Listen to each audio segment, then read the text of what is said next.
Hi, my name's Barry Crampton. Today I'm going to show you around our Range Rover Sport.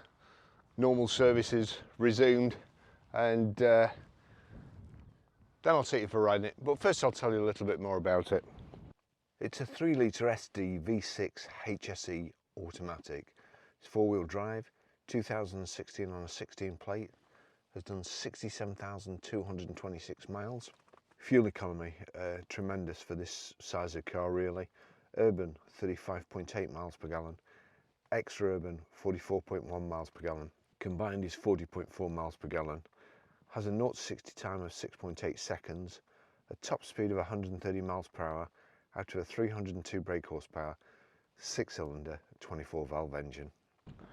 Best car on the road, that's all I need to tell you. No, it's fantastic cars, honestly, I just love them. They are, in my opinion, the best car on the road, without a shadow of a doubt. Remote central locking, it's also got keyless entry. You come back to the car's locked, put your hand behind there and it'll open. It's keyless locking, but I don't know, it won't, I've got gloves on so it won't work, but all you do is just touch the handle there, car locks, door mirrors fold in. Easy to get in and out of. It's got access height, so automatic, it's set on automatic at the moment. You switch the car off, car sinks down, makes it easier to get out and get back in. You set off, car goes up again. Has the gloss black multi-spoke alloys, the silver side vents, matching bonnet vents, high pressure headlamp wash, the front parking sensors, the silver kind of entry angle protector, rear privacy glass, the black window surrounds, the black window trims, rear spoiler. Just here we've got the reversing camera, little button there to open the boot, but it's remote boot opening as well. That's the remote boot close. Roller blind rear load cover, that's nice and handy and easy to use. Plenty of room in the back, nice flat load area too.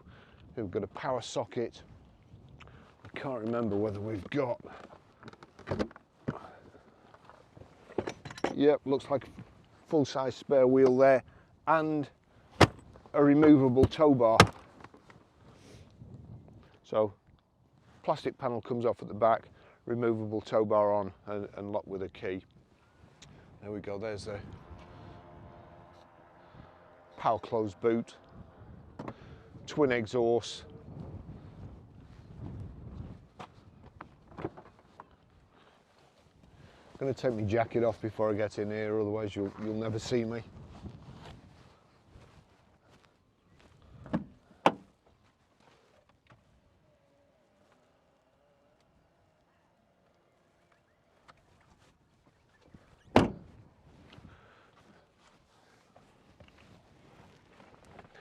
Just put the seat forward a bit, not because there wasn't really enough room, but so I just put my heels on the mat and I don't get them too dirty. Lovely in the back. It's a cream interior, cream headlining. It's not got a pan roof. You seem to have a little bit more headroom to start off with. With it being a light interior as well, it's not too claustrophobic. So the pan roof delete, I don't suppose matters too much. We've got airbags in the A pillar, the B pillar, the C pillar, the D pillar. Really safe car to be in and to be a passenger in. There's heated rear seats. Those are on the outside, not the centre. In all honesty, it's not really built. You can get 5 people in, but the person who sits in the middle gets the awkward bit. Not sculptured like the outside ones and perforated, and not heated either. So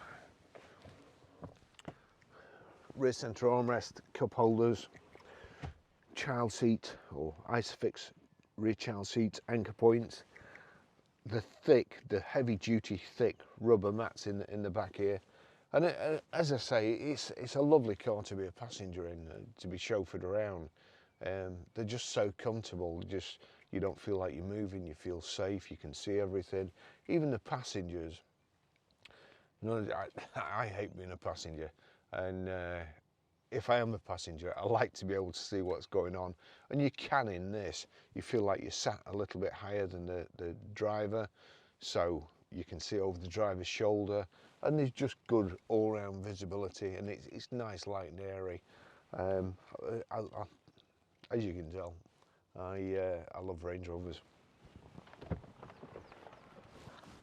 Right, let's get the heating on and go for a ride.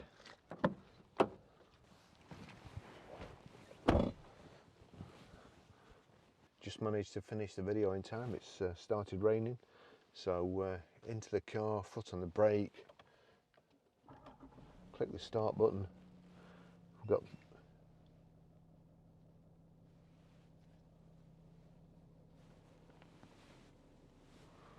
this camera stopped recording already. 10 seconds in. It can't have overheated by now, I'm afraid. It's freezing. Anyway, so into the car, we've got 3-position electric memory seats. I haven't set the position 1 yet, or have I? Yes, I have set the position 1.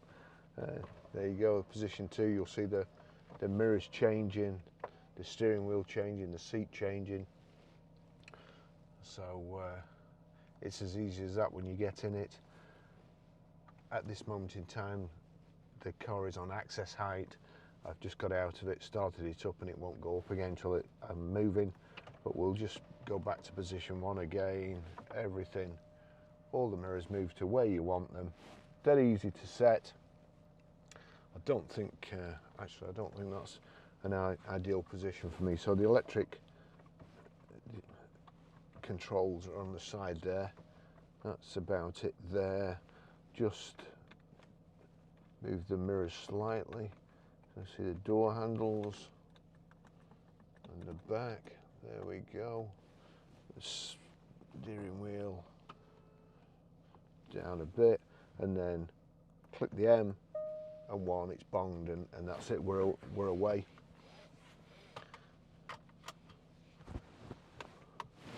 Absolutely beautiful cars.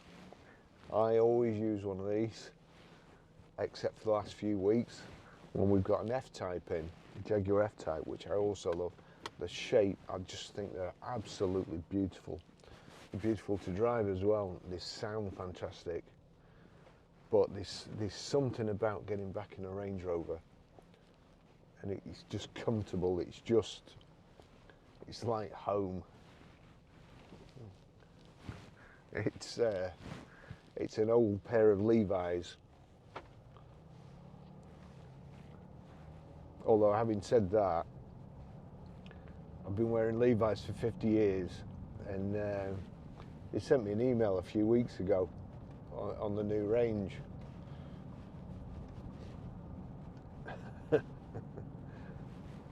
And you couldn't tell whether the models were male or female. You just really couldn't. I just didn't know. So then I saw Yellowstone and all the cowboys wearing Wranglers, and I thought, that's it, Wranglers for me. So perhaps it's like a pair of old Wranglers. They're effortless to drive. I mean, I would never buy a car that drives itself, a Tesla.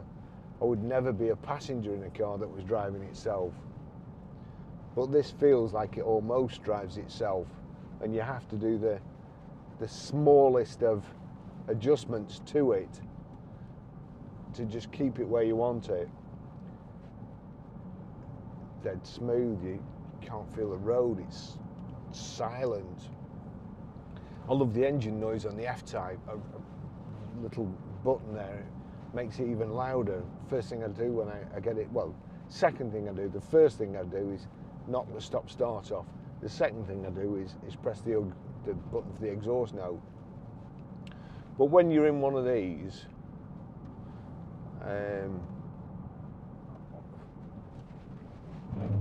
doesn't matter where you are. Here's ideal, but it doesn't matter. It's just wherever you go. I looked at the weather forecast for this place last night,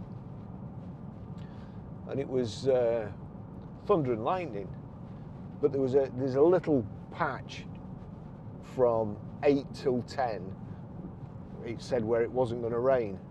It's 10 past 9 now in the morning, and I've been here for a couple of hours, and it's raining now.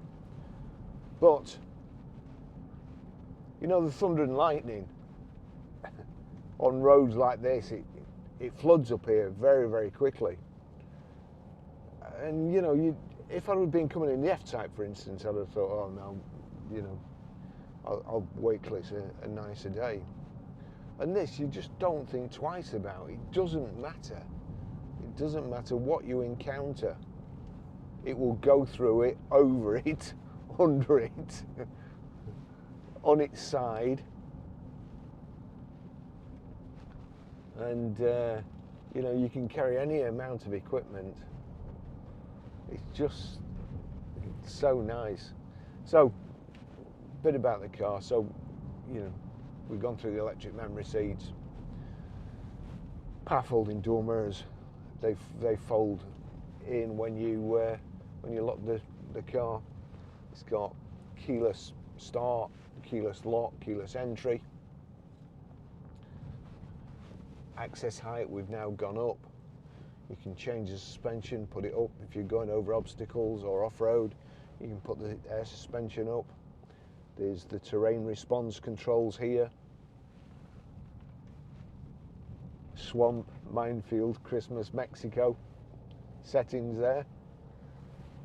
It's electric handbrake. You never use the handbrake really with it being automatic, just stick it in park. But it's got hill descent,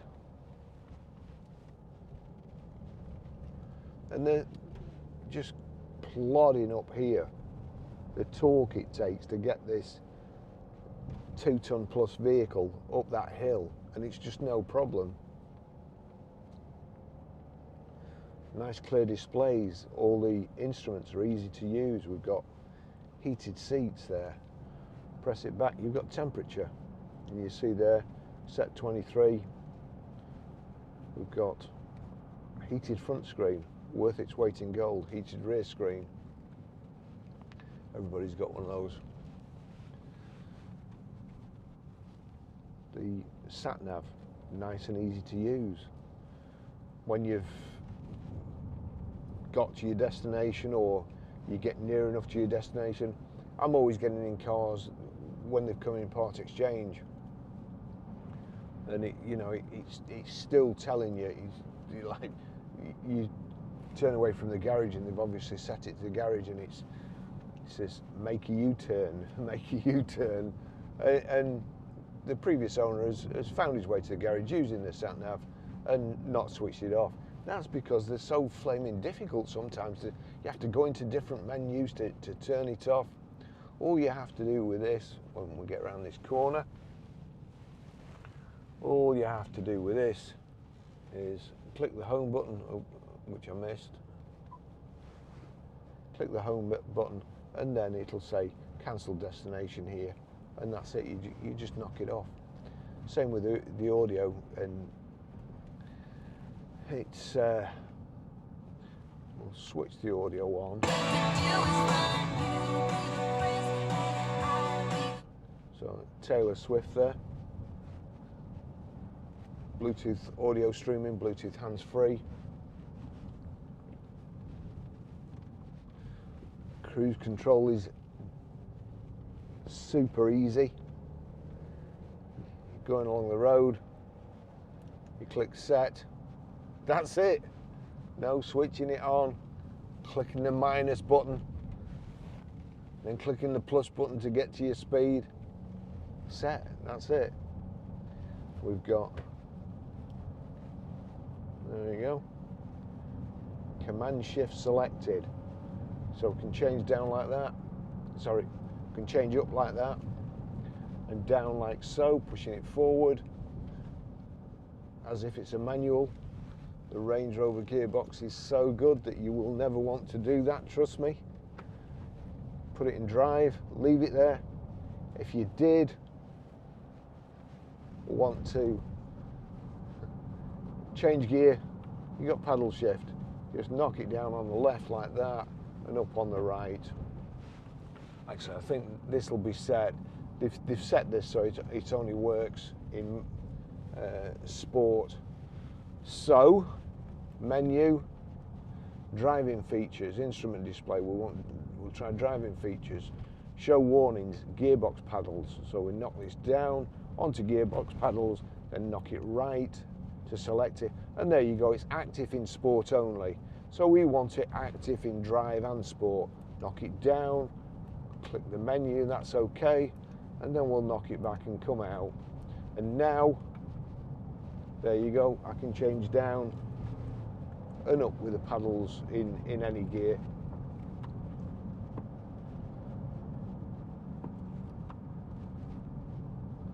Going over these, you don't feel it.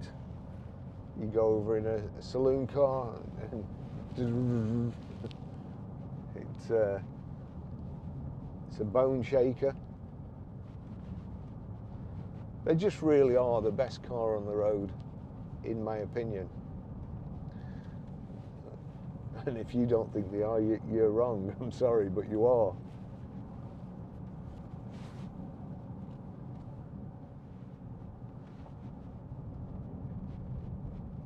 It's just the best of British.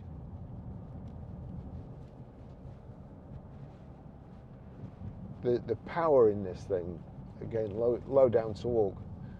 I go home and come to work across a roundabout, and there's a kind of a country lane which crosses a roundabout, and the traffic coming from the right is on a dual carriageway, so they're often doing 70.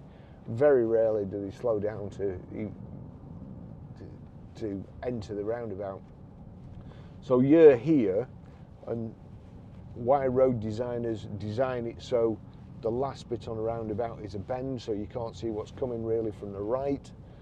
So you can't see them. They're approaching at 60, 70 miles an hour. You can't see them. So you've got to make the decision whether to go or not. Anyway, the other day I was coming home in the F-Type, and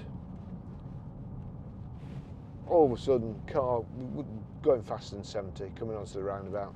They can see that way, but not left. And I had already committed to go, so I put my foot down in the F-Type, rear wheel drive, and lit the back tyres up, and the traction control came in. But you get the feeling with this car that if you did that in a Range Rover, it would just spew the tarmac out the back. You know, it wouldn't spin the tyres, it would just shoot the tarmac away.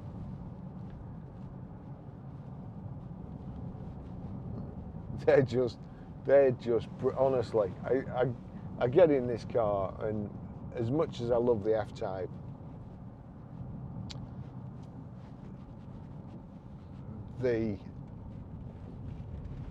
this car there, funnily enough, coming to that corner, there's a car coming the other way which I couldn't see coming, and there's a pothole right on my side of the road, right where your wheel would be. In a normal car, that would jar you to death as well. And in this, I slowed down because I was going to go over the other side of the road, but there's a car coming, I couldn't, so I had to go through the pothole. Did you notice it? No. Tell you. Yeah, okay, Buzz, we get it. They're unbelievably good. They're just, the weight, you know, the suspension is just right. The weight of the car, it takes everything in its stride.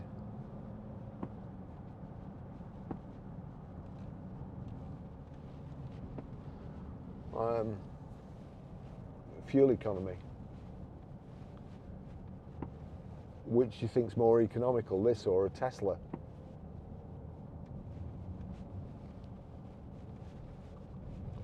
Well, if you take economy as being whole life running costs, for the last 3 months, 4 months, a Tesla has depreciated by enough to buy 2,000 gallons of fuel. Now, 2,000 gallons of fuel at 40 miles to the gallon is 80,000 miles. So you could do, I'm not saying you, well, let's say we could do 60,000 or even 50,000. So we could do 50,000 miles in this with the amount of money we'd saved by not having a Tesla.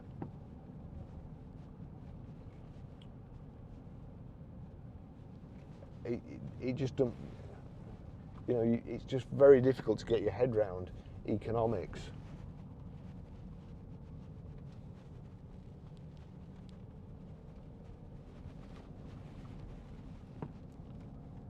And I know which I'd rather have, and I know even Range Rovers are going with all the silly iPads and stuff.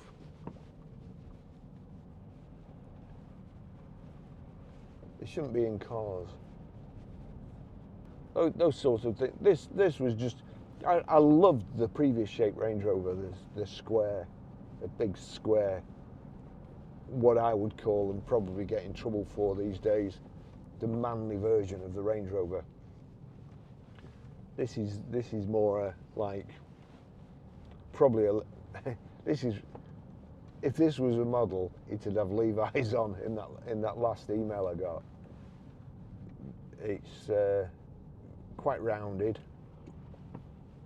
quite lovely.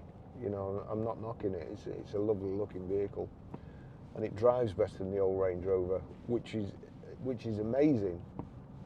It's more economical than the old Range Rover, and really speaking, it you know, it is affordable. Going back to the Tesla situation, not just Teslas, EVs in general at the moment. Nissan Leaf,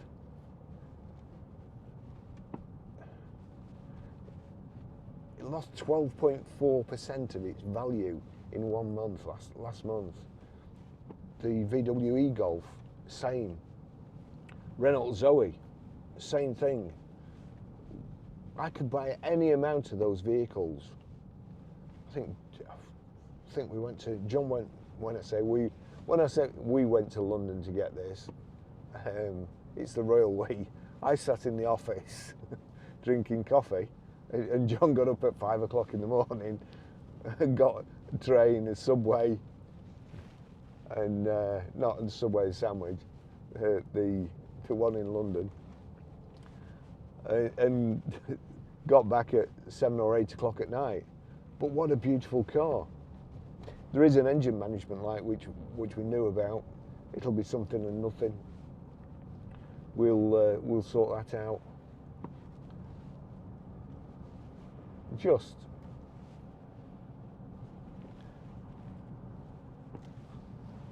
you know, as I say, it's just 2 tons, and you just don't have to do anything.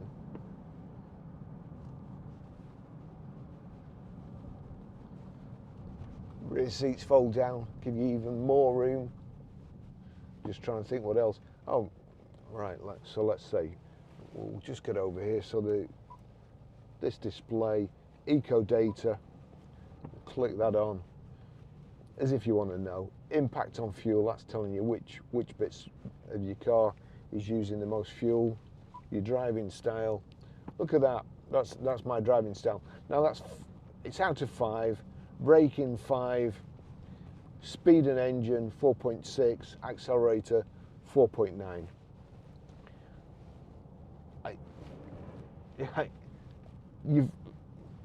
I'm lost for words. I feel at one with this vehicle.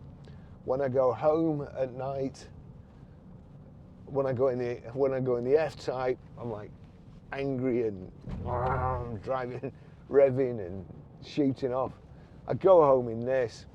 Last night, I come home in this, and they're doing roadworks where I live, and you couldn't get through this traffic lights because they were all queuing up at that traffic light, and everybody from that side was going through the lights anyway, so I couldn't move. And when I did get through, I had this long, it was probably about 15 minutes wait to get to the traffic lights.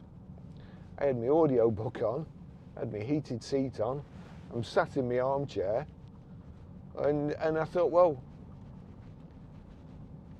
if there was a 15-minute wait here, I'd be sat in my armchair at home, listening to my audio book. Everything's good with the world. No problem. If I'd have been in the Jag, and I'd been revving it up and making a nuisance of myself and scowling at everybody.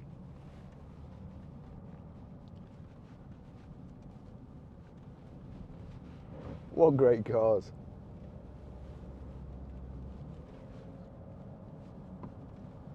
You just get you. I suppose it's like if you're a good horse rider, and you move with the horse or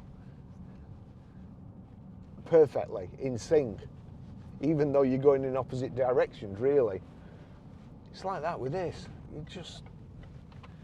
Your whole body becomes less rigid, more relaxed, and you just sway with it. You just go with the flow. Beautiful car, lovely colour combination, nice dark colour on the outside, which I like, and I like the light interiors in this. Great car. Thanks for watching, and I'll see you in the next video. Bye bye.